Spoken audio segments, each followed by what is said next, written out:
A mighty fortress is our God. Vamos abrir a palavra do Senhor, 1 Pedro,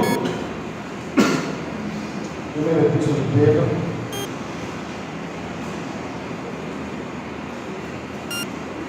capítulo 2, do verso 13 e o verso 14.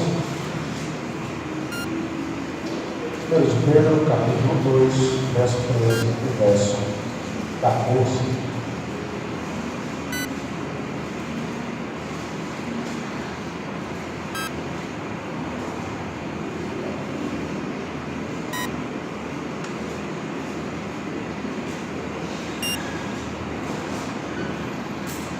Vamos ler, na verdade, até o verso 17, 13 ao 17. 1 Pedro 2, 13 ao 17, diz assim: sujeitai-vos a toda instituição humana por causa do Senhor, quer seja o rei como soberano, quer as autoridades como enviadas por ele, tanto para castigo dos malfeitores, como para louvor dos que praticam o bem. Porque assim é a vontade de Deus, e pela prática do bem façais emudecer a ignorância dos insensatos. Como livres que sois, não usando todavia a liberdade por pretexto da malícia, mas vivendo como servos de Deus.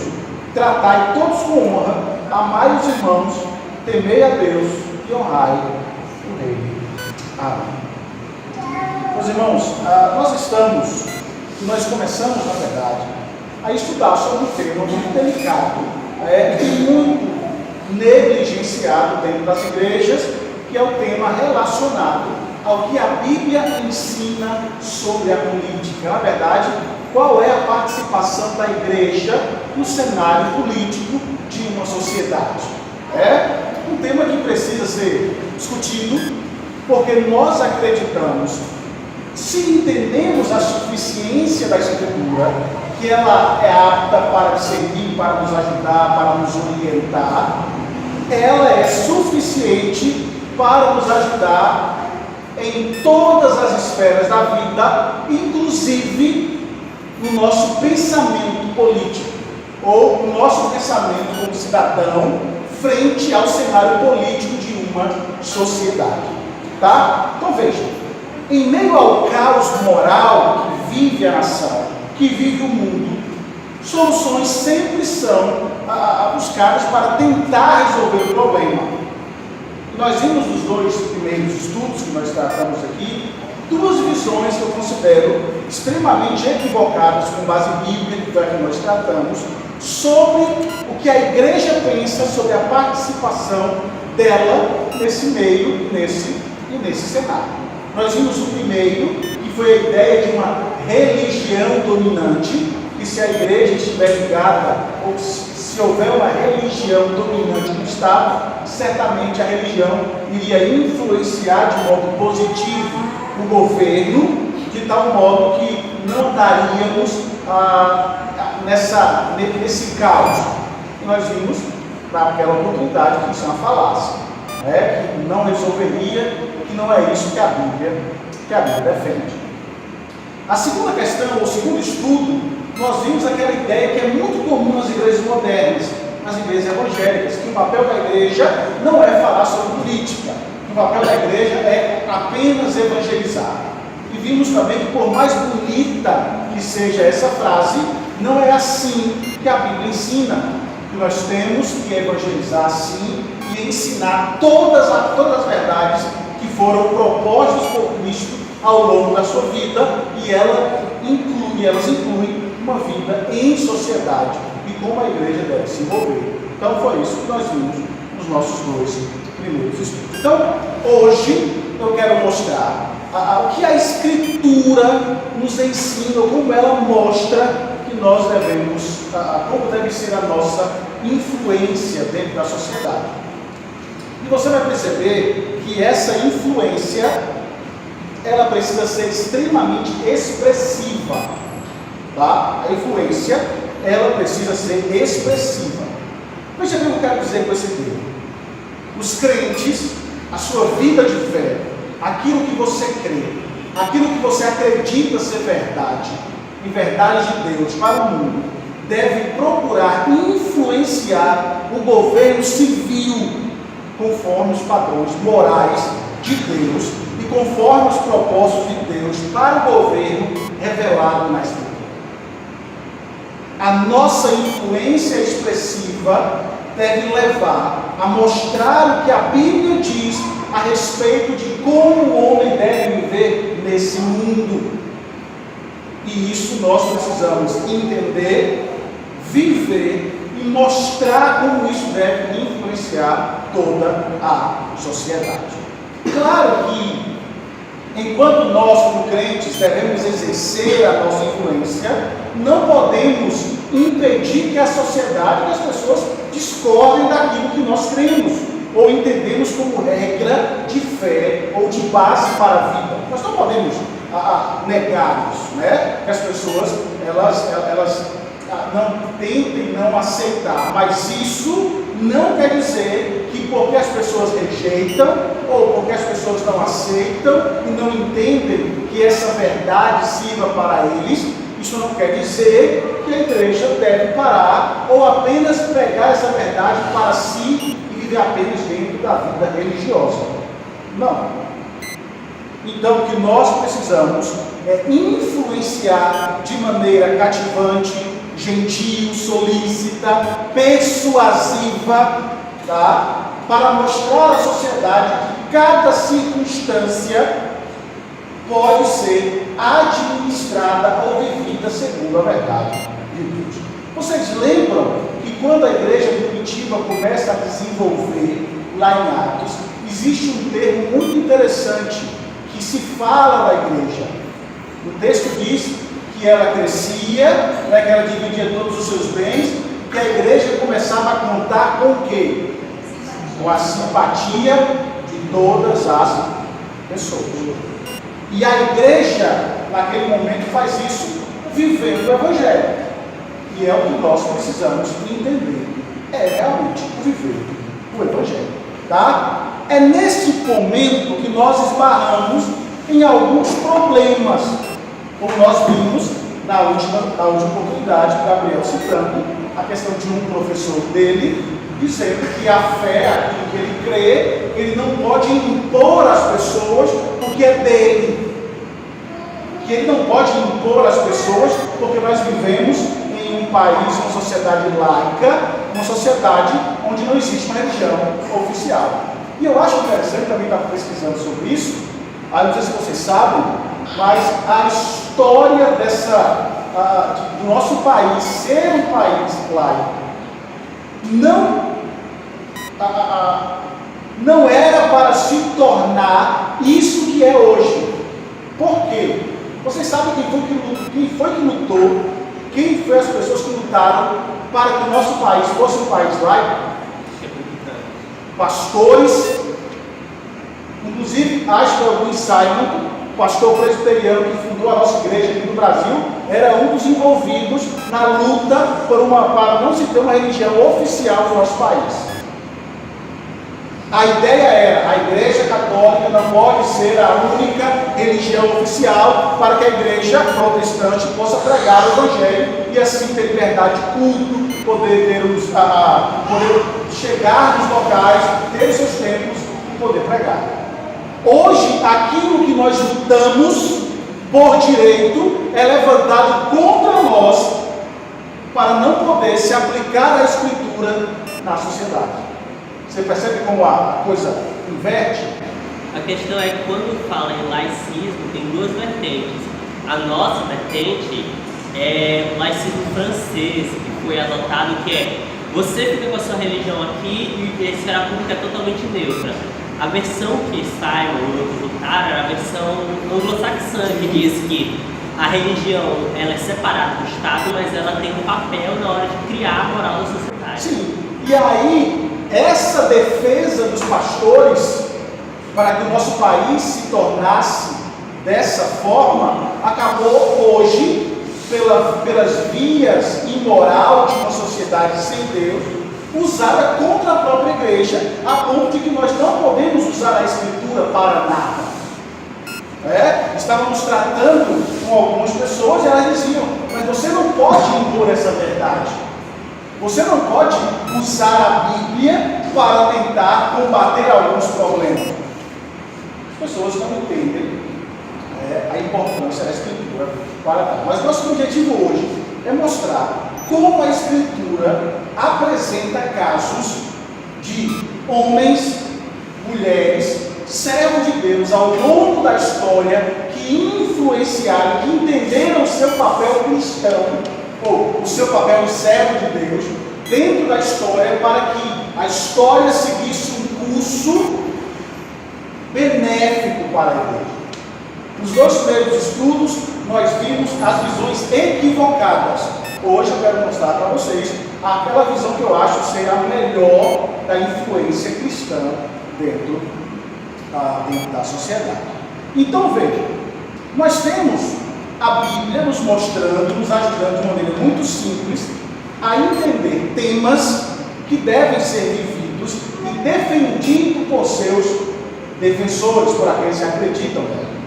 Então nós teremos personagens que de maneira poderosa influenciaram vidas, governos e uma sociedade por meio da vida de fé.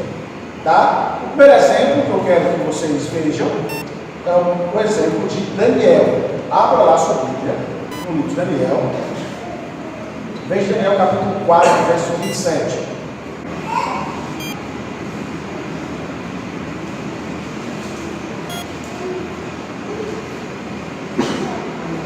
Daniel 4, verso 27.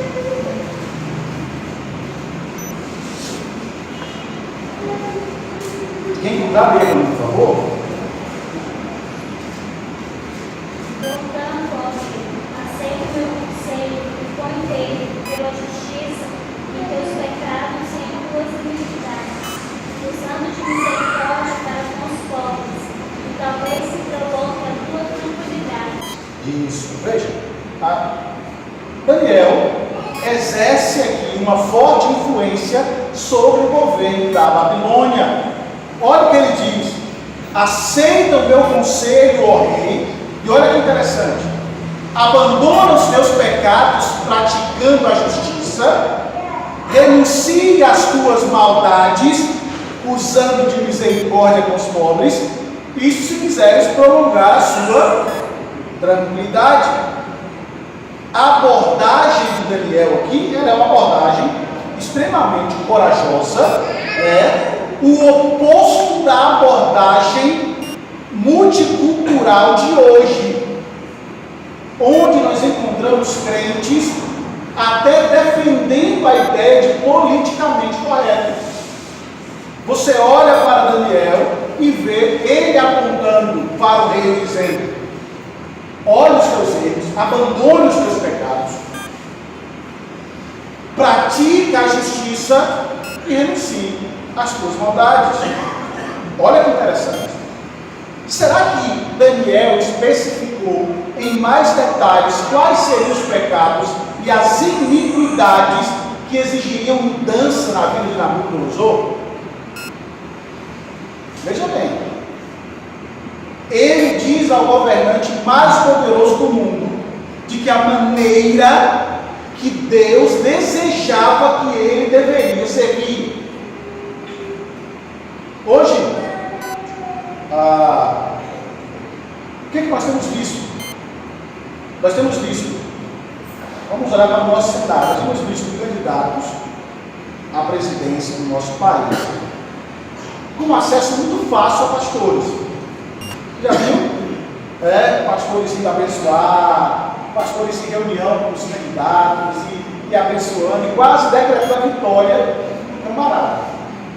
Mas nenhum deles, pelo menos no que se mostra, não diz os erros e como aquelas pessoas devem conduzir a nação. Por que será?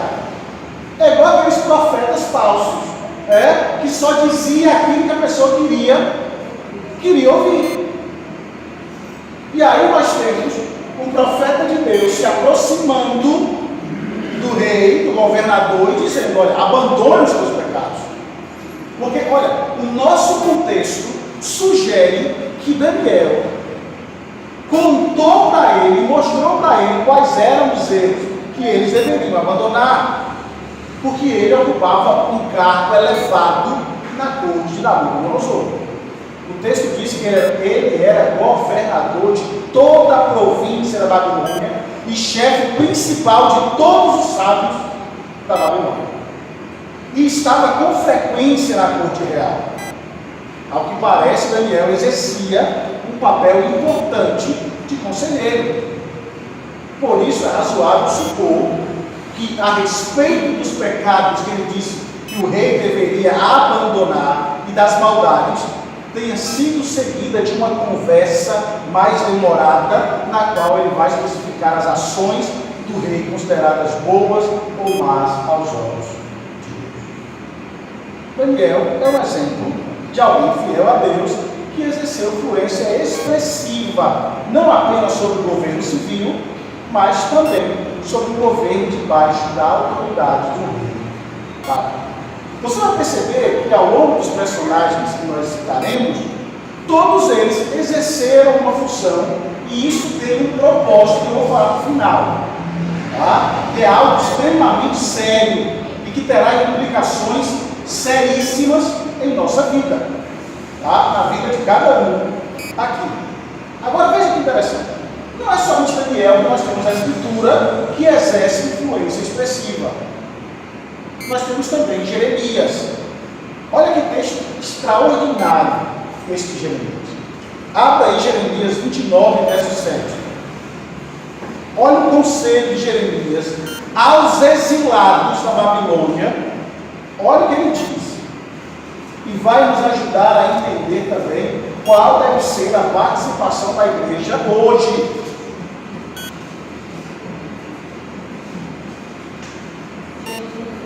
Jeremias 29, verso 7. Procurai a paz da cidade para onde defendei, e orai por ela ao Senhor, porque na sua paz vos terei paz. Olha que interessante. Empenhai-vos pela prosperidade da cidade para onde vocês estão exilados. Orai ao Senhor em favor dela, porque a prosperidade dela será a vossa prosperidade. Veja que interessante.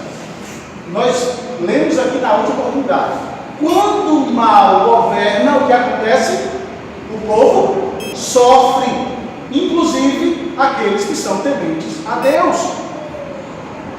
O texto está mostrando que nós devemos nos empenhar em ajudar os governos, como fez Daniel. Porque quando a cidade prospera em paz e justiça, a igreja ganha com isso. Vocês lembram, como falamos na outra oportunidade, Calvino em Genebra, o que foi que aconteceu naquela cidade? Os próprios inimigos mandam trazer Calvino de volta para Genebra para que ele pudesse ajudar na administração. E nós temos o céu na terra, como é chamado.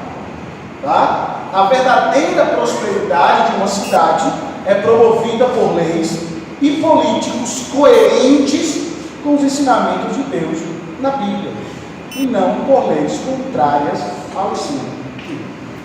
O nosso papel, como diz Jeremias, é orar e contribuir para a prosperidade de nossa cidade. Vamos lá, como é que a igreja faz isso? Como é que a igreja age, participa de momentos assim? Garantindo que os princípios do cristianismo sejam constitucionais. Lutando por isso, pelo menos.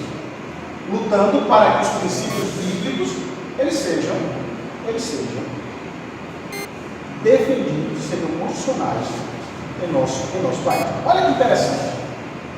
Nós estamos vivendo o inverso do que a palavra de Deus exige. O texto diz assim, como nós vemos no início, a respeito das autoridades. O texto diz: vocês não devem temer o magistrado. Por que nós não devemos temer o magistrado? Porque ele é certo. Porque ele é servo do Senhor, e o texto ainda diz: se você fizer o bem, você vai ganhar o louvor. se você fizer o mal, você tem que temer. Porque não é à toa que Deus colocou os magistrados sobre a sociedade com o direito de espada, de punir o mal. Nós vivemos em uma sociedade hoje, olha a inversão, nós vivemos em uma sociedade hoje onde defendemos com unhas e dentes a ideia de que não deve haver pena de morte em nossa sociedade. Por quê? Porque você vai morrer inocente, não é isso que as pessoas dizem? Não é? Mas vocês já perceberam que a pena de morte já está instituída em nosso país?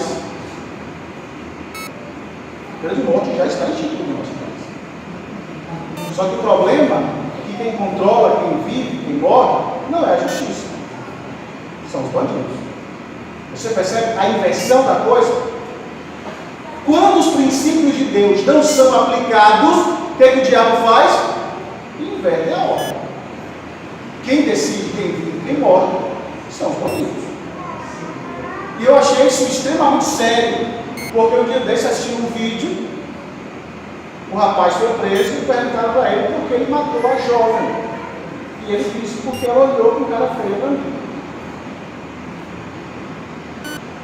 O outro, porque entregou o celular e ele disse o celular era fraco, não era bom, ele matou o jovem. Onde a lei de Deus e a igreja não luta para que ela seja central, o diabo vai inverter a coisa para que a sociedade, e a sociedade sofre com isso. Veja, se a gente fosse falar do Antigo Testamento, nós teríamos aqui muitos outros casos de pessoas que contribuíram, que foram expressivas no governo. José, Moisés, Neemias, como nossa irmã Vanderlei citou no último estudo, Esther. E olha que interessante, essas pessoas, não sei se vocês perceberam, que essas pessoas, elas foram influenciadoras, elas exerceram uma influência em um governo ímpio ou um governo de crente? Ímpio. Eles não estavam exercendo poder em Israel, eles estavam exercendo poder em uma nação ímpia. E isso aqui é muito importante, porque os padrões morais de Deus revelados na Bíblia são os padrões com base nas quais as pessoas do mundo, a criação, devem prestar contas a Deus. E a ideia de prestar contas é que eu vou deixar no final do nosso estudo com isso. Tá? E prestar contas a Deus não se refere apenas ao modo como as pessoas se conduzem no casamento, na família, na escola, mas dizem respeito também como devemos conduzir a nossa vida relacionada a esse tema. As pessoas fiéis a Deus têm a responsabilidade de dar testemunho dos padrões morais da Bíblia, com base nos quais todos terão de prestar contas a Deus. Por isso nós não devemos nos calar. A igreja ela deve viver. A questão é, como isso vai acontecer? Aí a gente entra no Novo Testamento. Fale aí um pregador forte no Evangelho, que exerceu uma influência terrível no governo, a ponto de mandarem calar ele e sentenciar a morte. João Batista. João Batista é um exemplo de uma influência sobre o governo. Abre aí, por favor, Mateus, capítulo 14, verso 3 e verso 4.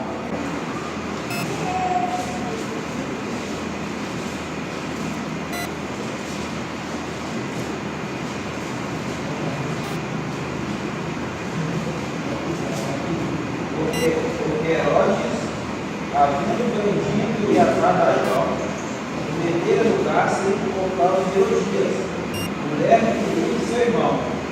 Pois João lhe dizia: não te é lícito possuí-la. Aí você pode dizer assim, não, pastor, mas aí João estava apenas denunciando um pecado específico. político de Herodes, né? Porque ele tomou a mulher do irmão e essa situação toda. Vamos para Lucas. Abre Lucas. Capítulo 3. Verso 18.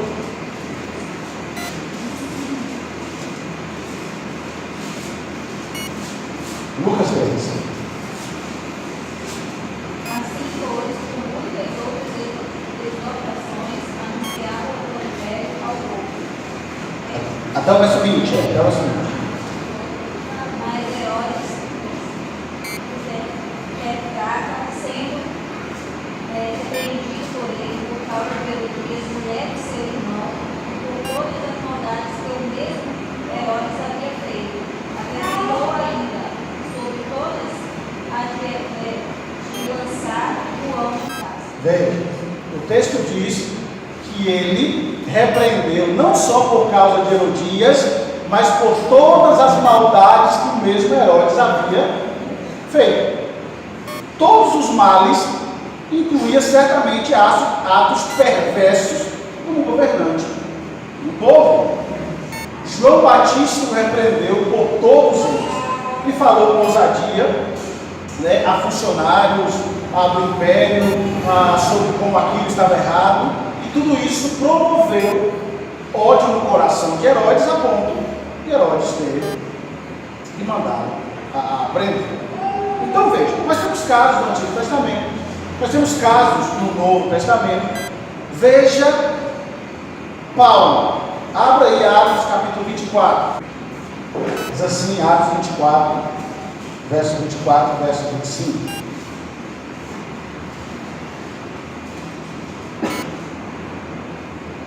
Passando alguns dias, vindo Félix, com Drúxila, sua mulher, que era judia, mandou chamar Paulo e passou a ouvi-lo a respeito da fé em Cristo, dissertando ele acerca da justiça, do domínio próprio e do juízo vindouro. Ficou Félix amedrontado e disse: por agora podes retirar-te, e quando eu tiver vaga, chamar-te-ei. Olha que interessante. Embora Lucas não forneça mais detalhes, o fato de Félix, aqui, imperador, né, governador romano, ter ficado com medo pelo fato de Paulo ter discorrido sobre justiça e sobre juízo vindouro, indica que Paulo falou sobre os padrões morais de certo e de errado, de como aquele homem tinha obrigações de viver conforme os padrões estabelecidos por Deus. Sem dúvida, Paulo disse que ele teria que prestar contas de suas ações no juízo vindouro, do que ele estava fazendo de errado como governador, como representante do povo, sobre os seus pecados.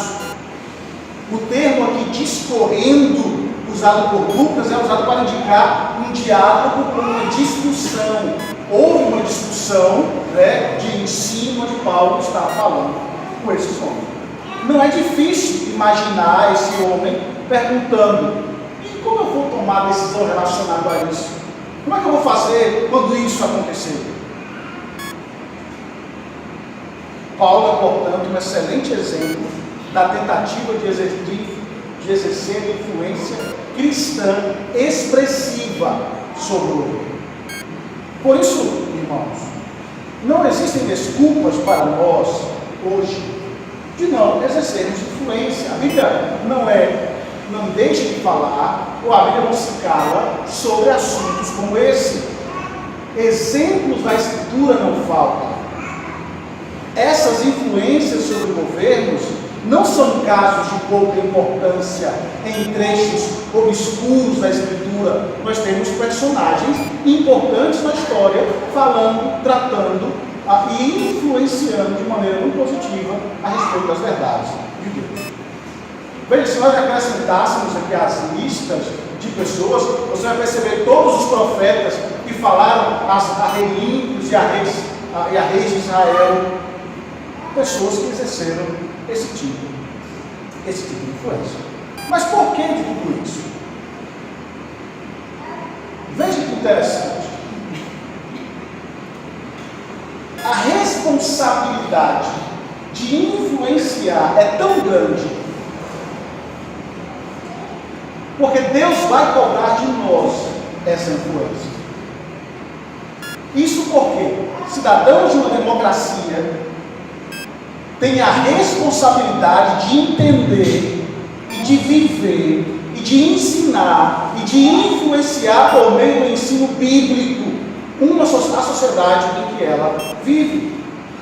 E isso diz respeito à questão política, porque nesse sistema que nós vivemos, uma parte considerável do poder de governo é confiado a você como cidadão. Sabe como? Sabe como você exerce poder na sociedade? Através do voto. Através do voto. O livro de Sérgio Moro postou um artigo muito importante sobre isso, alertando os cristãos principalmente a votarem corretamente, a estudarem, a estudar, não votar em candidatos aliciados, porque aqueles candidatos aliciados, se eles não forem reeleitos, serão presos no próximo ano. É só eles não serem reeleitos, eles perdem a imunidade, e por isso ele orienta para você votar com seriedade e votar com consciência. Isso, é aí onde eu quero chegar. Porque você pode pensar assim, pastor, mas entender que Daniel influenciou, ele estava lá no governo.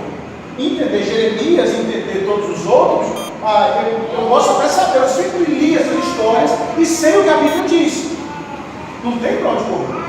Mas como é que eu vou influenciar lá em cima? Eu não sou o Daniel, eu não sou um governador, eu não tenho nem como me aproximar, nem mesmo de um vereador, quanto mais de um governador e de um presidente. Até porque esses personagens foram colocados por Deus nessa obra. Sim. Então, quem sabe se eu vou ser um maduro por essa obra? Sim. E aí a questão é, ter a possibilidade de votar significa ter uma parcela de poder para governar e de responsabilidade. Porque aquilo que eu entendo na Bíblia deve refletir no meu votinho lá na urna. É nisso que eu estou tentando mostrar para vocês ao longo dos nossos estudos. Todos os crentes que têm idade para votar têm a responsabilidade diante de Deus de saber o que Deus espera do governo civil. Você entende isso? Você precisa, por aquilo que você conhece da Escritura, você precisa e você tem a responsabilidade diante de Deus de saber o que Ele espera para o governo. Mas como, pastor? A questão é, quando nós olhamos para o nosso cenário político, aquilo que as pessoas defendem é o que elas têm por base na vida. Aí eu pergunto para vocês, a Bíblia é totalmente contra o aborto. Se você vota em um candidato que é a favor do aborto, você é responsável por aquelas crianças que estão morrendo, porque você votou naquele candidato. E você sabe que Deus é contra. Deus mostra que a sua influência pode não ser como a de Daniel. Ah, pastor, mas só o meu voto. Você é responsável por tudo aquilo que acontece naquele candidato que você coloca lá no governo. E Deus é cobrado você. Sempre vai ser cobrado. Sim, é isso. Porque por causa da nossa consciência. E aí é onde a gente chega no mais grave. Tá? Veja. Nós precisamos conhecer os padrões morais e legais que Deus exige. Aí você vai dizer, pastor, mas nem não é crente. Eu não estou falando de candidato crente, ainda vou tratar sobre isso lá na frente. Eu estou dizendo, porque eu disse aqui na última semana, nas últimas oportunidades, que o nosso sistema político ele é corrupto. Se você colocar pessoa por pessoa, todas elas têm seus erros. Todas elas são corruptas, não tem ninguém santo. Não tem nenhum bom, tudo corrupto. Aí você vai dizer, eu não sei onde eu vou votar. você precisa votar pelos valores. Pelos valores. Se você entende que aborto é pecado, veja quem não apoia. Se você entende que legalização da droga é errado biblicamente, veja quem não apoia isso. Porque se você votar para aquele candidato que defende isso e ele lutar por essa lei, você também é responsável por ela. Esse é o sistema nosso.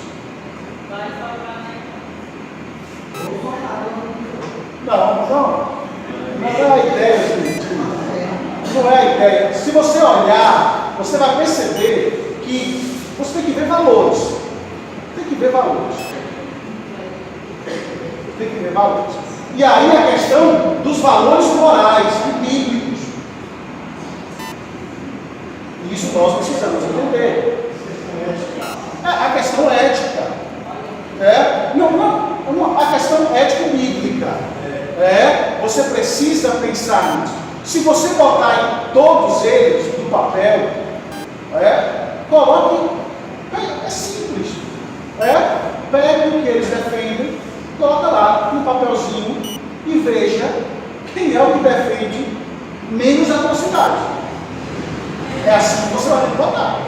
Olhe para a Bíblia e veja quem defende. Porque se você não votar, você acaba. Porque é um negócio bem interessante. O pessoal pensa que não votar vai ajudar. Mas não. Ou se votar nulo, isso não tem nada a ver. Isso só vai diminuir a quantidade de votos válidos para eleger o camarada. O que nós precisamos pensar é isso. Veja, de que maneira os cidadãos aprendem sobre o tipo de governo que Deus quer? Isso só acontece, como estava dando Marivone, quando as igrejas ensinam sobre isso. É triste você ver, porque assim, é o mínimo. É triste você ver crentes defendendo em redes sociais aquilo que Deus abomina, porque não conhece essa ideia. E veja, nós não estamos falando de candidato. Nosso papel não é falar de candidato, nós vamos falar do que a Bíblia ensina. Hoje ouvimos muito que o crente precisa votar consciente. Sim, isso é verdade. Mas para votar consciente, ele precisa saber o que Deus ensina em sua palavra sobre aborto, sobre auxílio aos pobres, sobre as forças armadas, sobre a defesa nacional, sobre o uso do meio ambiente, sobre a natureza do casamento. Esses temas são bandeiras políticas de muita gente. E muitos contrários à Bíblia sobre o que vai ser ensinado nas escolas. E os nossos filhos vão estar lá nas escolas. Inclusive, pastor, o senhor até citou questões como auxílio aos pobres, defesa do meio ambiente, mas a grande maioria delas, infelizmente, muitos cristãos se afastam dessas bandeiras porque ficam com medo de quem defende elas, sendo que essas bandeiras são originalmente nossas. Sim. Muitas das conquistas que tiveram hoje em dia foram criadas pela igreja. E eu disse isso aqui na última oportunidade. Boa parte dos avanços em quase todas as áreas foram conquistadas por crentes. Lembra como nós falamos semana passada? O direito de preservar as mulheres foram crentes. A ideia de contra a pedofilia foram crentes que lutaram. Sim, porque está aqui. A luta contra a escravidão em muitos lugares do mundo foram crentes que lutaram contra. O problema é que os crentes estão abandonando essas bandeiras. Sabe por quê? Porque estão com medo da reação do mundo. E a igreja não exerce influência nenhuma. Justamente a igreja não apoia o que a Bíblia diz. A igreja não protesta mais, a igreja se acomodou, se acomodou. Justamente. Veja, se nós não conhecemos o que Deus diz sobre isso, nós poderemos votar em pessoas que defendem situações contrárias à verdade de Deus. E existem verdades muito sérias e grotescas que estão sendo defendidas. E o nosso país, se leis como essas forem aprovadas, nosso país é criado caos. Porque são leis porque são leis contra Deus. Imagina, nós falamos aqui, igrejas, nós falamos sobre a igreja influenciar e disse, olha o que é a Coreia do Norte hoje. Você não pode nem pregar o evangelho lá. Olha o que é a igreja em Cuba hoje, onde o pastor tem que escrever o sermão, quando tem igreja, e mandar o governo analisar se o pastor pode pregar ou não. A próxima agora é a Bolívia, né? Semana está em votação lá no Congresso lá. Sim, não. E a Bolívia já tinha aprovado que não, acho que foi a Bolívia. Um dia desse nós discutimos aqui. E os pastores se levantaram, Sim, isso. Se eles tivessem feito isso, Já estava valendo. E aí não podia evangelizar, não podia falar da verdade, e a igreja ia morrer. Morrer não, porque a igreja nunca vai morrer. Colocou agora que não pode evangelizar tudo. Sim, agora não pode evangelizar tudo. Essa influência, eu vou citar novamente, lembra do caso do pastor no Nepal, que eu disse para vocês, não pode pregar em praça pública. E esse pastor é tão respeitado no país, que ele foi pregar em praça pública, e o policial chegou e disse assim, pastor, ele estava na reunião, foi possível. Agora, pastor, você não pode pregar, você vai ser preso. Ele continuou pregando. Aí veio o delegado, disse, pastor, pelo amor de Deus, pare de pregar, você não pode pregar. Ele disse, me prenda. Ele continuou pregando. Subiu todas as esferas, chegou no presidente, o presidente foi na praça conversar com ele, porque era na capital. O presidente falou, meu filho, pare de pregar. Ele não parou de pregar. O respeito dele era tão grande que eles tinham medo de prendê-lo. Hoje não existe mais respeito à igreja em nosso país. Não existe. E boa parte disso, a culpa disso, não é só do mundo, é da própria igreja, que não conhece e nem vive as verdades que ela tem. Por isso nós precisamos entender, irmãos, olha, a gente tem que sempre ter muito cuidado quando a gente fala disso. Claro que é um direito seu, você tem o seu direito de você querer votar quem você quiser. Só que a nossa preocupação é que você olhe para a Bíblia e veja os padrões básicos que se espera, o que a Bíblia é contra. Não apoia, porque você vai ser cobrado por isso. Veja como isso o presidente Gabriel falar. Quando você, é um sistema nosso, a igreja ela elege presbíteros. Os presbíteros estão aqui tratando sobre questões, e quando eles tomam decisões, eles estão tomando decisões em seu nome, porque você votou neles. Vocês são responsáveis por isso. E às vezes as decisões que não são tomadas aqui, nem sempre dizem, mas não era bem assim, mas você votou nele. E quando nós pensamos na esfera pública, é a mesma situação, e pior, porque aqui nós estamos tratando do reino de Deus, lá fora não. Então quando nós votamos em pessoas que não têm o mínimo de decência, olha, primeiro, eu sou muito sincero, particular.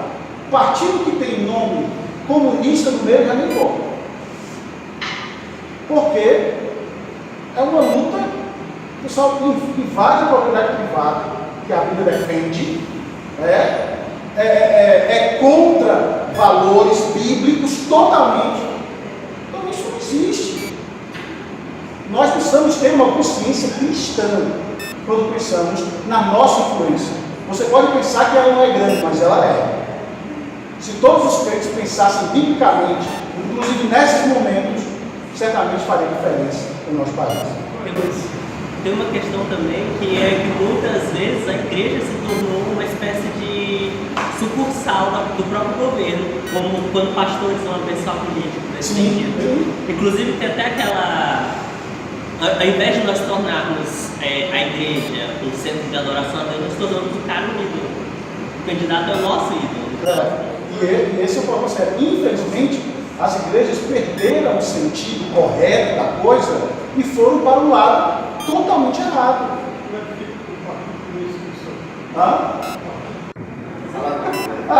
Aí fica difícil. Partido Comunista Cristão.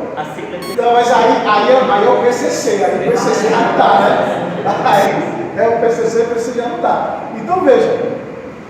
Se nós não conhecemos o que Deus diz sobre questões como homossexualismo, como liberação das drogas, como bandeiras que são totalmente contrárias à Bíblia, e veja, irmão, infelizmente, eu sei que é difícil você pensar assim, mas o nosso sistema hoje, ele é basicamente todo de esquerda, todos os partidos são de esquerda.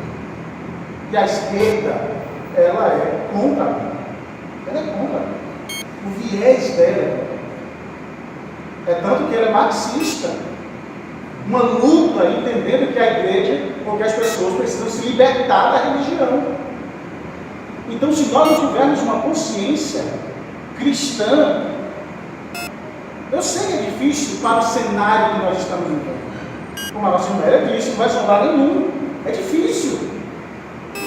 Mas nós precisamos, como foi a gente disse, vamos listar. Lista aí os camaradas que estão e veja as defesas deles.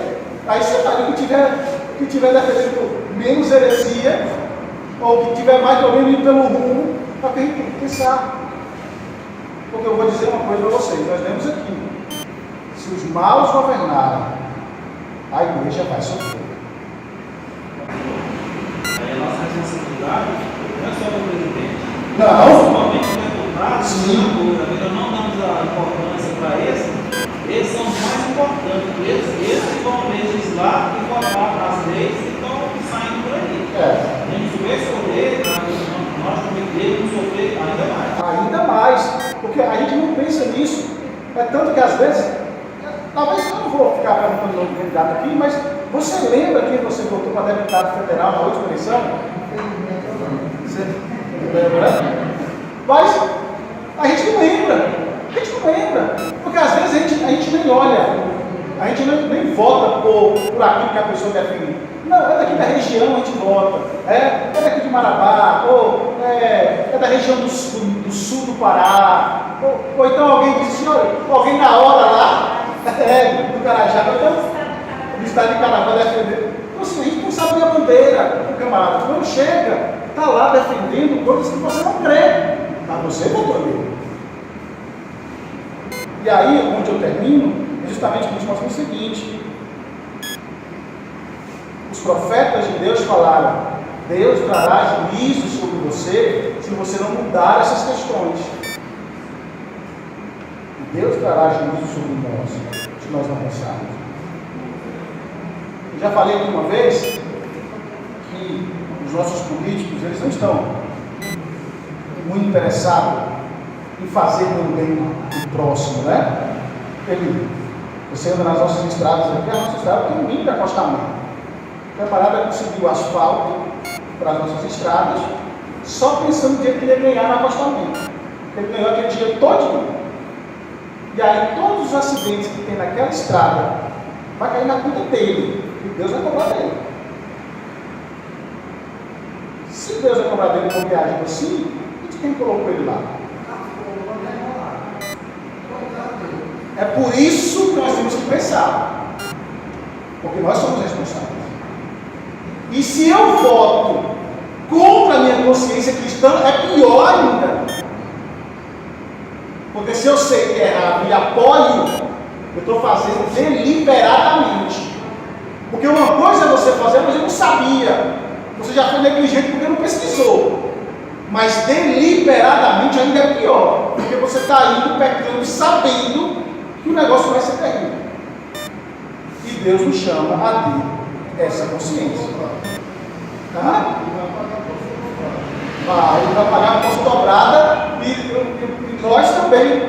Às vezes a gente pergunta assim, a gente não sabe. Claro que existe essa questão de maldição, mas nós colhemos consequências. A igreja colhe consequências de atos dela. A integridade ela atinge um Ela, sim, Quando ela... a comunidade lá em ela impacta o que está acontecendo, ela não afeta só quem fez isso, ela vai afetar a nação toda, porque como se Jesus Deus, ele quando ele pune a iniquidade, um país que vive na iniquidade, ele não vai punir uma parte dessa, ele vai punir toda a nação. A ideia é essa. E outra coisa, nós estamos aqui nos textos de Provérbios, né? Quando o governador mal se levanta, o povo, a nação geme. E aí eu fico pensando como vai ficar a nossa vida de fé. Porque questões nós estamos caminhando, por exemplo, eu disse também aqui, e nós precisamos analisar essas questões. Um país da Europa estava dizendo o seguinte, que elas estavam assim, se exaltando porque eles conseguiram exterminar do país as pessoas com síndrome de Down. Exterminaram a ciência conseguiu. Sabe como? Abortando. Quando liberaram, quando descobrem, E aí, quem colocou as pessoas, Deus vai cobrar o sangue dessas pessoas. E nós estamos caminhando para um momento onde coisas terríveis vão acontecer e é nossa responsabilidade influenciar com o nosso voto e com a defesa da nossa fé, não nos calando. Mas nós estamos nos calando. Olha, nós temos homens que não têm o mínimo de consciência teológica da Bíblia, mas estão lá falando um bocado de besteira e estão defendendo, dando a cara a tapa para defender algumas verdades. E nós não estamos fazendo nada. A nossa igreja, às vezes, agora no Supremo Concílio, pediram, aí a igreja vai fazer uma carta pastoral para enviar para as igrejas. Isso é pouco. A nossa igreja tinha que ir em rede nacional falar qual é o que a gente defende. Os homens que têm na mão, que pode falar, têm que fazer isso. Aí vai mandar uma carta pastoral para as igrejas, só interna, para a gente saber o que a igreja pensa sobre isso, sobre aquilo. Isso é pouco. A nossa igreja precisa influenciar. Nós temos o status de ter uma teologia, de estudar, de conhecer, mas a igreja não está fazendo isso. Pelo contrário, a gente vê muita gente dentro da igreja apoiando, coisas totalmente declaradas, assim, que são pessoas comuns, e as pessoas estão seguindo esse mundo, entendeu? Tipo, se a maioria está apoiando ele, por que não apoiar? Ele deve ser como deve ser bom, então você não vai estar bem, não procura se informar. O problema está aqui, as pessoas não se informar em relação a isso, entendeu? E está sendo mostrado que as pessoas continuam defendendo essa bandeira ainda, dentro da própria igreja. O nosso papel como pastores, como igreja, é buscar conhecer o que a Bíblia espera de nós, para como devemos viver. E a minha oração, irmão, é que Deus nos ajude. É que Deus nos ajude a entender nossa posição. Entender como nós devemos praticar, como nós devemos viver. A verdade de Deus acima de tudo. E aí eu falei que vou terminar umas 3 vezes, né? E aí eu vou terminar com o texto que eu vou pregar domingo. O texto de domingo é: aqueles que se envergonharem de minha palavra, eu vou se envergonhar no dia do juízo. Esse é o texto do domingo. Se a gente tiver vergonha, a gente vai ficar muito envergonhado. E vai ter muita gente envergonhada no dia do juízo, porque não viveu a verdade. Justamente. Se conhecemos, se sabemos, vamos viver tratando. Então, que Deus nos abençoe, Deus ajude. Então, hoje só quis mostrar o que a Bíblia, as pessoas que a Bíblia diz, a implicação máxima disso. Mas semana que vem nós vamos continuar. Tá? Eu quero mostrar, será que eu devo votar irmão, um crente? Eu quero ver o que a Bíblia diz sobre isso. A igreja deve trazer pastor, candidato para cá, para a gente orar por ele. Vou mostrar o que a Bíblia diz sobre isso. A gente vai fazer um apanhado. E aí, como eu falei que eu ia aumentar um pouquinho, eu quero mostrar o que a Bíblia diz sobre aborto, o que a Bíblia diz sobre casamento, essa questão de gênero. Então eu vou tratar sobre tudo isso e aí a gente encerra essa série, tá? Para que isso nos ajude na nossa visão, nas bandeiras que são defendidas aí, para que não possa fugir da vida, tá? Então, que Deus abençoe, que Deus ajude e nos fortaleça.